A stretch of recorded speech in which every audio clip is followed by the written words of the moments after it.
चलिए सबसे पहले हम जानते हैं कि दहन क्या है। मोमबत्ती जब जलती है तो यह जलते समय ऊष्मा और प्रकाश उत्पन्न करती है और कार्बन डाइऑक्साइड गैस छोड़ती है। ठीक इसी प्रकार कोयला भी जलकर ऊष्मा और प्रकाश उत्पन्न करता है और कार्बन डाइऑक्साइड गैस छोड़ता है, पर दोनों के जलने में एक अंतर है। मोमबत्ती जहां ज्वाला के साथ जलती है, वहीं कोयला ज्वाला के रहित, यानी कि कोयला जलते समय ज्वाला उत्पन्न नहीं करता है। इसके पीछे मूल कारण यह है कि मोमबत्ती चूंकि वाष्पित होकर जलती है, अर्थात यहाँ पे मोम वाष्पित होता है उसके बाद जलता है, जबकि कोयला बिना वाष्पित हुए जो पदार्थ वाष्पित होने के बाद जलते हैं वे ज्वाला उत्पन्न करते हैं। पर इन दोनों के जलने में एक समानता भी है, वो ये कि दोनों जलने के बाद ऊष्मा और प्रकाश उत्पन्न करते हैं।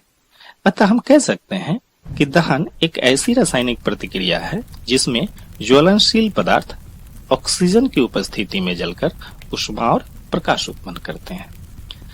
दहन को समझने के बाद चलिए अब हम जानते हैं दाह्य एवं अदाह्य पदार्थ के बारे में। आप सभी ने अपने घरों में चूल्हे पर भोजन पकते हुए अवश्य देखा होगा। मिट्टी वाले चूल्हे में जब भोजन पकाने के लिए लकड़ी या गोईठा को जलाया जाता है तो लकड़ी तो जल जाती है, पर वो मिट्टी का बना चूल्हा एवं उसके ऊपर रखा वो बर्तन नहीं जल पाता। ठीक इसी तरह गैस चूल्हे में भी गैस ही केवल जलती है, धातु का बना वो चूल्हा या उसके ऊपर जो बर्तन रखे होते हैं वो नहीं जल पाते हैं। इससे एक बात स्पष्ट हो जाती है कि सभी पदार्थ ज्वाला के संपर्क में आने पर भी नहीं जल पाते। जो पदार्थ ज्वाला के संपर्क में आने से जल उठते हैं उन्हें दाह्य पदार्थ कहते हैं, जैसे कागज, गोईठा, लकड़ी, मोम, कोयला, केरोसिन आदि। ठीक इसके विपरीत वैसे पदार्थ जो हवा यानी ऑक्सीजन की उपस्थिति में नहीं जल सकते वे सभी अदाह्य पदार्थ कहलाते हैं, जैसे पत्थर, लोहा, बालू, मिट्टी आदि। अब चलिए जानते हैं ज्वलन ताप के बारे में। इसको अच्छी तरह से समझने के लिए चलिए हम एक प्रयोग करते हैं। एक मोमबत्ती लीजिए और उसको जलाइए और उसके लौ पे एक कागज को ले जाइए। कागज का टुकड़ा लौ के पास ले जाने से वो जलना शुरू कर देता है। अब उस कागज की जगह एक लकड़ी के टुकड़ा को लीजिए और उस लौ के पास ले जाइए। क्या हुआ? ये नहीं जल पा रहा है।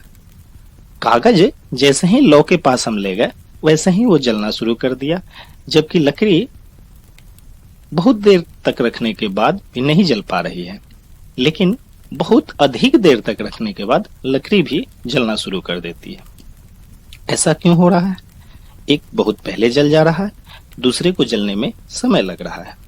दरअसल सभी पदार्थों को जलने के लिए एक निश्चित ताप की जरूरत होती है। कुछ पदार्थ कम ताप पे ही जल उठते हैं, वहीं कुछ के लिए अधिक ताप की जरूरत पड़ती है। जिस ताप पे कोई पदार्थ जलना शुरू कर देता है उसका वह ज्वलन ताप कहलाता है, अर्थात वह न्यूनतम ताप जिस पे कोई पदार्थ जलना शुरू कर दे उस पदार्थ का ज्वलन ताप इग्निशन टेम्परेचर कहलाता है। फास्फोरस का ज्वलन ताप इतना कम होता है कि वह कमरे के तापमान पर ही जल उठता है। यही वजह है कि उसे पानी के अंदर डुबा के रखा जाता है।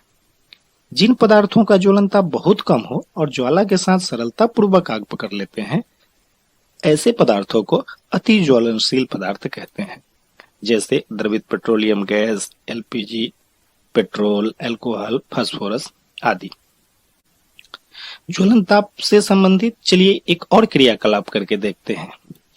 इसके लिए आप एक मोमबत्ती जलाइए और उसके बाद एक कागज का कप बनाइए। उस कप को उसमें बिना कुछ रखे हुए मोमबत्ती की लौ के पास ले जाइए। ऐसा करने से आप देखेंगे कि कागज का कप जलना शुरू कर देता है। अब ऐसा कीजिए कि पुनः एक कागज का कप फिर से बनाइए और अब की बार उसमें थोड़ा पानी डाल दीजिए और तब इसे लौ के ऊपर रखिए। अब देखते हैं क्या कि कागज का कप नहीं जल पा रहा है। ऐसा क्यों हुआ? दरअसल यहाँ पे होता ये है कि कागज को जो मोमबत्ती से ऊष्मा मिल रही है, वो ऊष्मा पानी को गर्म करने में खर्च हो जाती है। नतीजतन कागज का ताप उतना नहीं बढ़ पाता जिससे वो जल सके, यानी वो न्यूनतम ताप तक नहीं पहुंच पाता है। इससे एक बात स्पष्ट होती है कि पानी कागज के ज्वलन ताप तक पहुंचने में रुकावट पैदा करता है। आपने अक्सर देखा होगा बरसात के दिनों में लकड़ी या गोईठा या जलावन जलने में दिक्कत करते हैं, यानी कि उनको जलने में परेशानी होती है या फिर वो लेट से जलते हैं। अब आप ये समझ गए होंगे कि ऐसा क्यों होता है। इसके अलावा आसपास के घरों में या कहीं भी आग लग जाती है तो लोग पानी से उसको बुझाने का प्रयास करते हैं। शायद आप समझ गए होंगे कि ऐसा क्यों किया जाता है।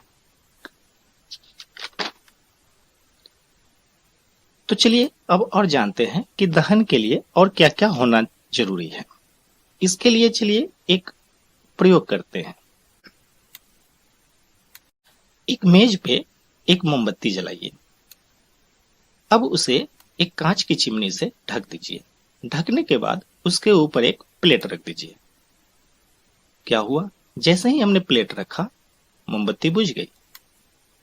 फिर से इसको करते हैं। अब फिर एक मोमबत्ती को जलाइए और इसे कांच की चिमनी से ढक दीजिए। अब प्लेट नहीं रखेंगे, लेकिन थोड़ी देर बाद ये भी बुझ जाती है। अब क्या, फिर से एक बार इसको दोहराते हैं। फिर मोमबत्ती जलाइए। अब इसके दोनों तरफ दो लकड़ी के गुटके रखिए।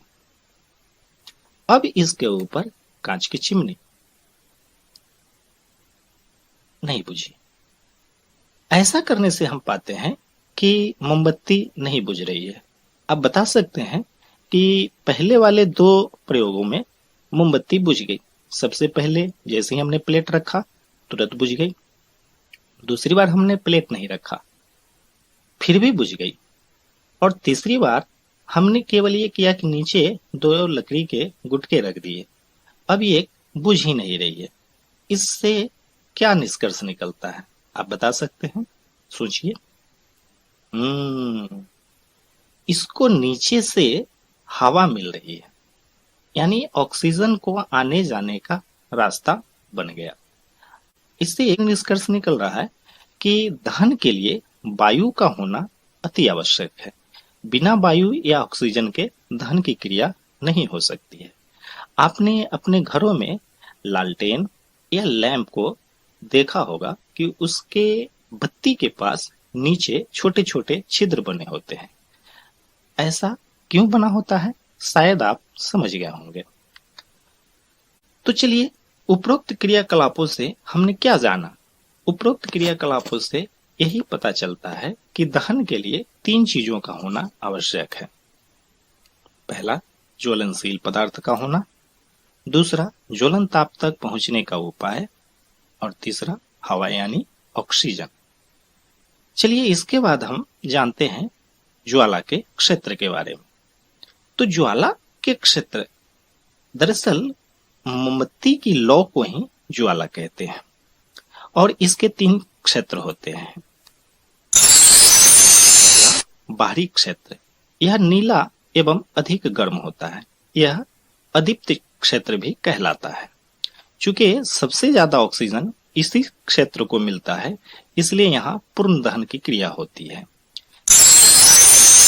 मध्य क्षेत्र की, यह बीच का क्षेत्र होता है और यह दीप्त होता है, यानी कि दिखता है। यह जो हमें मोमबत्ती का जो हमें क्षेत्र दिख रहा है वह मध्य क्षेत्र होता है।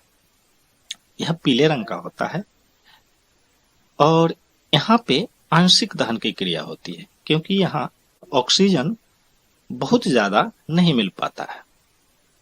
इसके बाद बारी आती है अंदर, यानी कि मध्य में, बीच में जो क्षेत्र होता है वो आंतरिक क्षेत्र कहलाता है। यह काले रंग का होता है तथा बत्ती के पास होता है। यहाँ पे दहन की क्रिया नगण्य होती है, यानी कि न के बराबर होती है। चूंकि यहाँ पे ऑक्सीजन नहीं पहुंच पाता, इसलिए दहन की क्रिया नहीं हो पाती है और यह सबसे कम गर्म वाला क्षेत्र होता है। तो इस तरह हमने ज्वाला के क्षेत्र के बारे में जाना। सारांश